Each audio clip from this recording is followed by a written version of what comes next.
नमस्कार दोस्तों, मैं डॉक्टर अरूप मेरे यूट्यूब चैनल डॉक्टर अरूप सेल्फ फ्रेंड में आप सभी का हार्दिक स्वागत करता हूं। अक्सर कुछ ना कुछ समस्याएं इंसान की ज़िंदगी को हमेशा परेशानी में डाल करके रखा करती हैं। कई बार लोग अलग अलग समस्याओं को लेकर के चिकित्सक के संपर्क में जाते हैं और चिकित्सक उचित बीमारी का पता लगाने के लिए कई टेस्ट्स उनको पेशेंट को लिखते हैं। उसी में अल्ट्रासोनोग्राफी के माध्यम से कई बार पेशेंट को एनलार्ज्ड लीवर या लीवर का बड़ा हो जाना, जिसे मेडिकल टर्म में हेपेटोमेगाली कहते हैं, इसके बारे में जानकारी मिलता है। तो कई बार पेशेंट को ऐसा लगने लगता है कि मेरा लीवर एनलार्ज क्यों हो गया है या इसका मतलब क्या है, क्या मैं बहुत खतरनाक बीमारी का शिकार हो रही हूँ या हो रहा हूँ।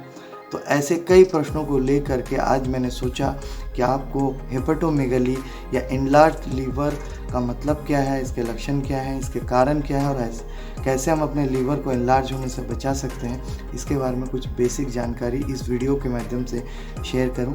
इससे पहले कि वीडियो स्टार्ट करूं, अगर आपने मेरे चैनल अभी तक सब्सक्राइब नहीं किया है तो सबसे पहले मेरे चैनल डॉक्टर अरूप सेल्फ फ्रेंड को सब्सक्राइब कर लें।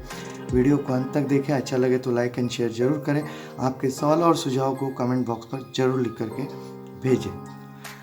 हेपेटोमेगाली नाम के अनुरूप ही लीवर का जो नॉर्मल साइज़ है उससे जब वो बड़ा हो जाता है, एनलार्ज हो जाता है, ऐसी स्थिति को ही हेपेटोमेगाली या एनलार्ज लीवर कहा जाता है। आम तौर पे ये अपने आप में कोई बीमारी नहीं होता है, लेकिन कई बार ये दूसरे बीमारी या दूसरे गंभीर बीमारियों के लक्षण स्वरूप ऐसा हो सकता है। तो कई बार लीवर संबंधित बीमारी या कंजेस्टिव हार्ट फेलर या कैंसर संबंधित बीमारियों के साथ में ये प्रॉब्लम आ सकता है। अगर हम लीवर से जुड़े हुए समस्याओं के बारे में बात करें तो उसके वजह से भी कई बार लीवर एनलार्ज होता है। तो लक्षण किस प्रकार के आएंगे, उसमें अक्सर देखा जाता है कि पेट में दर्द होता है, उल्टी जैसा लगेगा, जीभ मिचलाना, जॉन्डिस की स्थिति होगी, आंखों में पीलापन या स्किन का पीलापन आएगा। आमतौर पे हेपेटोमेगाली जो है अपने आप में एसिम्प्टोमेटिक होता है, इसमें कोई लक्षण नहीं होता। लेकिन अगर लीवर में कई तरह के दिक्कतें हैं तो उसके वजह से कई बार ऐसी स्थिति पैदा होकर के लीवर एनलार्ज हो सकता है। तो उसी में लक्षण जो है पेट संबंधित पैदा हो सकते हैं। अगर हम कारण के बारे में बात करें कि लीवर रिलेटेड जो हेपेटोमेगाली है उसके कारण में लीवर सिरोसिस एक बहुत बड़ा कारण माना जाता है। इसके साथ साथ हेपेटाइटिस ए बी सी के कारण के वजह से भी होता है। कई बार non alcoholic fatty liver disease या अल्कोहलिक फैटी लिवर डिजीज़ की वजह से भी ऐसा हो सकता है। कई बार एमिलोइडोसिस, जिसमें क्या है प्रोटीन एक्युमुलेट हो जाता है लीवर में, उसके वजह से भी कई बार हेपेटोमेगाली होता है। विल्सन डिजीज़, जिसमें जेनेटिक डिसऑर्डर होता है, कॉपर का डिपोजिशन होता है लीवर में, जिसके वजह से भी ये स्थिति पैदा हो सकता है। इसके साथ साथ फैट्स के एक्युमुलेशन या आयरन के एक्युमुलेशन लीवर में हो जाए तब भी ऐसी स्थिति पैदा हो सकता है कि लीवर एनलार्ज हो गया। इसके साथ साथ कई बार लीवर में सिस्ट होता है या नॉन कैंसरस ट्यूमर हो सकते हैं लीवर में, इसके वजह से भी कई बार लीवर एनलार्ज होता है।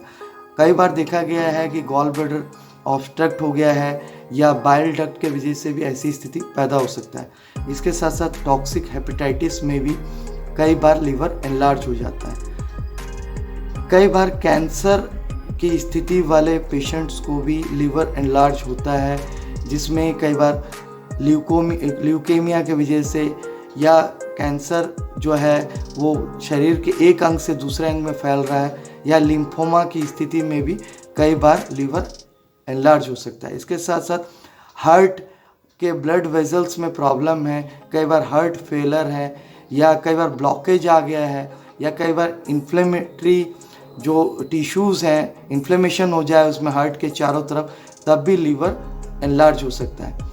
इसमें रिस्क फैक्टर के बारे में अगर मैं बात करूं तो कई लोग बहुत ज़्यादा अल्कोहल लेते रहते हैं, वो भी बहुत बड़ा कारण माना जाता है लीवर एनलार्ज का। उसके साथ साथ कई बार अनावश्यक दवाइयाँ, एंटीबायोटिक्स, विटामिन सप्लीमेंट्स ये खुद से लेने लगते हैं लोग दुकानों से, वो गलत है, इसमें रिस्क बन सकता है। कई बार बैक्टीरिया, पैरासाइटिक या वायरल इन्फेक्शन के स्वरूप भी लीवर एनलार्ज हो सकता है।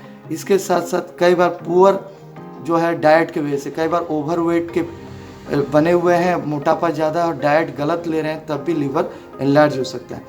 अगर मैं इनसे बचाव के बारे में बात करूं कि लीवर एनलार्ज से कैसे बचा जा सकता है, एक हेल्दी हैबिट रखिए खाने पीने का, उसके साथ साथ हेल्दी लाइफ स्टाइल रखिए, एक्सरसाइज करना चाहिए, स्टॉप कर दीजिए अल्कोहल को, स्मोकिंग को, खुद से कोई भी विटामिन सप्लीमेंट्स या मेडिकेशन को इस्तेमाल ना करें, अपने वेट को हेल्दी रखने की कोशिश कीजिए, वॉकिंग एक्सरसाइजेस को या योगासन को फॉलो कर सकते हैं, जो भी सप्लीमेंट्स डॉक्टर प्रिस्क्राइब करते हैं उसके उचित डोजेस को बताए गए तरीके से लेना चाहिए, तो लीवर एनलार्जमेंट आपका नहीं होगा और आप बिल्कुल स्वस्थ बने रहेंगे। तो मैं उम्मीद करता हूँ लीवर एनलार्जमेंट और हेपेटोमेगाली से जुड़ी हुई जो जानकारी मैंने आपको शेयर किया ये आपके लिए काफ़ी हेल्पफुल रहेगा।